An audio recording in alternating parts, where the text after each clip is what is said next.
For the French, the Louvre is more than a museum. Once a royal palace, it now stands as a monument to history, culture, and national pride. Every hall, every gallery tells a story centuries in the making. Security was ironclad. Cameras, scanners, guards, everything designed to make theft impossible. Then, on a quiet Sunday morning, October 19th, 2025, the impossible happened. In 7 minutes, a crew slipped through a second-floor window of the Galerie d'Apollon. No alarm stopped them. No one caught them in time. 2 cases of crown jewels vanished, and by noon, Paris was in lockdown. Streets were closed. Every screen in the city ran the same shocking headline. Paris's Louvre Museum. The Louvre jewelry theft. Paris's Louvre Museum. It wasn't just a robbery. It was a strike at France itself, a hit to its history and pride. The Louvre had been breached in broad daylight, and the world was watching. For decades, the Louvre had felt untouchable, a palace turned museum. It was more than walls and artwork. It was a fortress of history, a living symbol of French culture that had survived revolutions, wars, and centuries of change. Visitors strolled its halls, cameras clicked, and yet the treasures inside seemed beyond reach. Paintings, sculptures, and crown jewels weren't just beautiful. They were pieces of the nation's soul, tangible links to kings, emperors, and artists whose legacies had shaped the world. For generations, the museum's security had been trusted implicitly, assumed flawless. Yet the Louvre has always had its audacious moments. In 1911, a seemingly ordinary handyman named Vincenzo Peruggia walked off with the Mona Lisa, hiding it in his apartment for 2 years before it resurfaced in Italy. The theft captivated the world. Newspapers splashed the story across continents. For a fleeting moment, everyone's attention was fixed on a small painting and the man bold enough to take it. It was a stark reminder that history could be stolen, and even the most revered treasures were not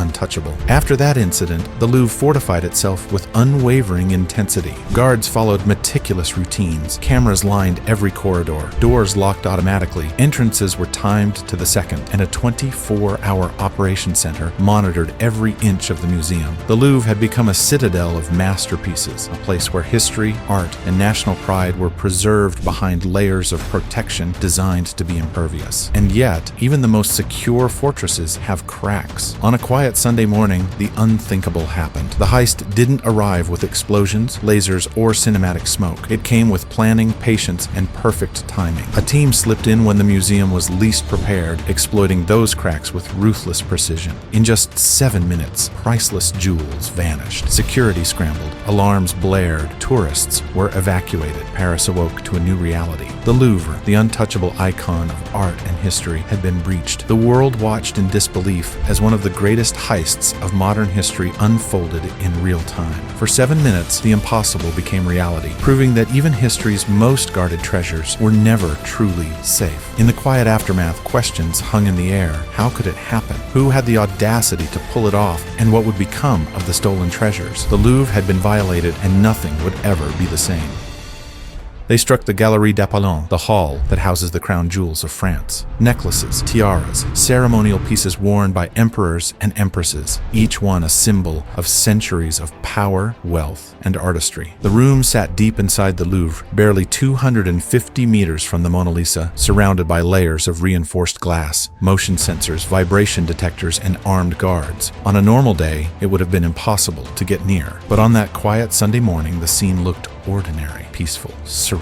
That calm was the perfect cover. A lift rolled up against a nearby construction zone, engines quiet, wheels barely whispering against the pavement. Men in yellow jackets climbed with a purpose, tools in hand, moving with the ease of people who had rehearsed every motion 100 times. A second-floor window was forced open with a blowtorch and a small chainsaw. The reinforced glass, meant to protect history itself, gave way in minutes. 7 minutes. Just 7 minutes. And 2 cases of priceless jewels were empty. The crew moved like clockwork. No hesitation, no wandering. Grinders screamed as centuries-old glass crumbled beneath them. Alarms blared, echoing through the museum, but the tourists didn't understand what was happening until it was too late. Phones came out, cameras clicked, but the thieves went straight to their targets. 9 specific jewels, a tiara, a brooch, a crown that had belonged to Empress Eugenie, Napoleon III's wife, and a handful of other pieces of unimaginable value, all gone in the span of a few brutal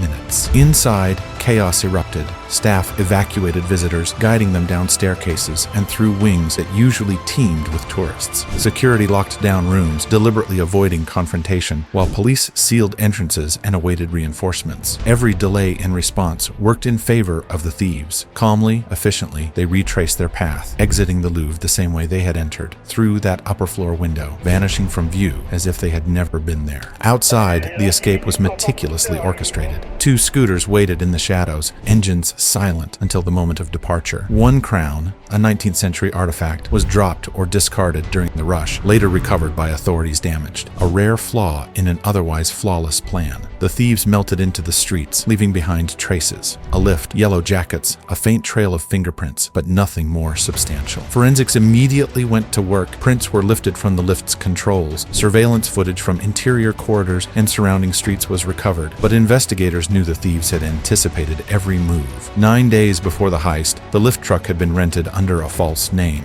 On delivery day, masked men hijacked it, repainted it, and affixed a fake license plate. Every detail had been considered, every variable accounted for. The operation read like a heist movie, yet it was chillingly real. There were no lasers, no explosions, no cinematic theatrics. Instead, it was intelligence, planning, and precision executed flawlessly. The crew exploited a construction site, studied guard rotations, understood the museum's rhythms, and struck with timing that allowed 7 minutes to become a lifetime. The most secure items in France, held under layers of protection, had been taken as if they were paper in the wind. The aftermath left a city in shock. News crews swarmed Paris. Screens flashed images of the empty cases. Authorities were under immediate and intense pressure. The public demanded answers. How could the heart of French history, the Louvre, considered impregnable, be violated so swiftly? Museums around the world watched with alarm. The Louvre began an internal reckoning. Security protocols were reviewed, weaknesses cataloged, and the bitter truth sank in. No system is perfect. Questions about the thieves consumed investigators and the public alike. Who were they? How had they obtained such meticulous knowledge? The rental of the lift suggested weeks, perhaps months, of planning. Were insiders involved? Were accomplices waiting elsewhere in Paris? The trail was minimal compared to the precision of the crime itself. Scooters, lift, fingerprints, and surveillance footage were all investigators had, and it barely hinted at the sophistication required to pull this off. Paris held its collective breath as leads were pursued. The jewels were worth hundreds of millions of euros, but the stakes went far beyond money. These were irreplaceable pieces of history, each artifact a testament to centuries of French heritage. Every second mattered. Every decision the thieves would make now, from melting, recutting, or attempting to sell, could determine whether their planning paid off or ended in disaster. The Galerie d'Apollon would never be the same. Shattered glass, empty cases, and the echo of a perfectly executed heist became part of its story. Paris had witnessed an audacious crime, one that blurred the line between reality and cinema. The Louvre had been breached, history had been violated, and the chase for the thieves and for the treasures they had stolen had only just begun. For 7 minutes, the impossible became real, and the world was watching.